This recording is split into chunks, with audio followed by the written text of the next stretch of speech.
আমার বাবা মারা যাওয়ার পরে আমার আর্থিকভাবে একটু সমস্যা। ছোটবেলা অনেক কষ্ট করছি, মানে এমনকি ভাতও পাইনি, এরকম কষ্ট করছি। তাও লেখাপড়া করতাম। পরে বাবা মারা যাওয়ার পরে 10 বছর বয়স থেকে এই কাজটা আমি শুরু করি। সর্বপ্রথম পাতাম 20 টাকা দিন, এখন অনেক ভালো ইনকাম করি। আমার পুরো ফ্যামিলিকে আমি নিজে চালাই। আমার একটা ছোট ভাই আছে, তাকেও লেখাপড়া করাই। আমার স্ত্রীকে, মানে পুরো পরিবারকে আমি দেখাশোনা এখন নিজেই করি। এটাতে আমার সচ্ছলভাবে চলে যায়। এটা সর্বপ্রথম আমার একটা আঙ্কেল ছিল, তার মাধ্যমে থেকেই আমার শুরু। আর নিজের ইচ্ছেতেই মানে কাজটা শিখছি। 3 বছর থেকে 3.5 বছর লাগছে শিখতে। ওস্তাদ মানে অনেক ভালোই ব্যবহার করছে, তাই নিজের বাচ্চার মধ্যেই দেখছে আর কি। তার কাছে ছিলাম দীর্ঘ বহুত দিন, কিন্তু নিজে তো কিছু করতে হবে। মানে আজীবন তো মানুষের অধীনে কাজ করা লাগে না, মানে নিজে কিছু করবো, এই জন্য আমি বেছে নিয়েছি। সে একটু মন খারাপ করতে, আমি থাকতাম, সে অনেক সাহস পেত।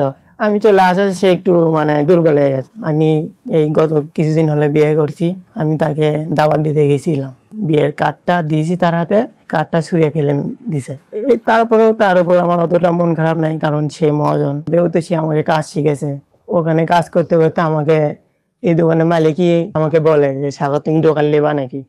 তখন মানে আমি ওটা ছেড়ে দিয়ে মানে সিদ্ধান্ত নিলাম। এটা নিজের ভিতরে এই কনফিডেন্সটা আছে যে আমি চালাতে পারবো, ওই জন্য এই সিদ্ধান্তটা নিয়েছি। আমার ছোট ভাইকে লেখাপড়া করাই বাদ একটু কাজ কাম শিখাইতেছি। লেখাপড়ার পাশাপাশি এটা করলে সে নিজে একটা দক্ষতা কারিগর হতে পারে, ভবিষ্যতে যাতে চিন্তা না করা লাগে, নিজের যাতে নিজেই করে খেতে পারে। বর্তমানে কাস্টমার অনেক, সকালে আসি 15-14 ঘন্টা কাজ করি একটা না নিলে। নিজের ব্যক্তিগত কাস্টমার, বাইরের লোকের সিরিয়াল হয় বৃহস্পতিবার, শুক্রবার, শনিবার, এই 3টা দিন মানে বেশি চাপ থাকে আর কি। ফ্যামিলির মুখে হাসি ফোটানোর জন্য, ভালো লাগার জন্য নিজে একটু পরিশ্রম করে আসি। ভবিষ্যৎ পরিকল্পনা 1-3 ভালো কিছু করব, মানে এইটুকু আশা আছে। জেন্টস পার্লার দেবো, 2-3টা লোক খাটাবো, মানে অনেক স্বপ্ন আছে আর কি। দেখেন, আমি তাদেরকে বলতে চাই যে এই বয়সটাই শেখার সময়। মানে এই বয়সটাতে কিছু শিখে রাখলে ভবিষ্যতে ভালো হবে। আমি যেরকম নিজের ফ্যামিলিকে আমি একা চালাচ্ছি, আপনারাও যাতে কিছু শিখে রাখেন, যাতে নিজের ফ্যামিলিকে হেল্প করতে পারেন।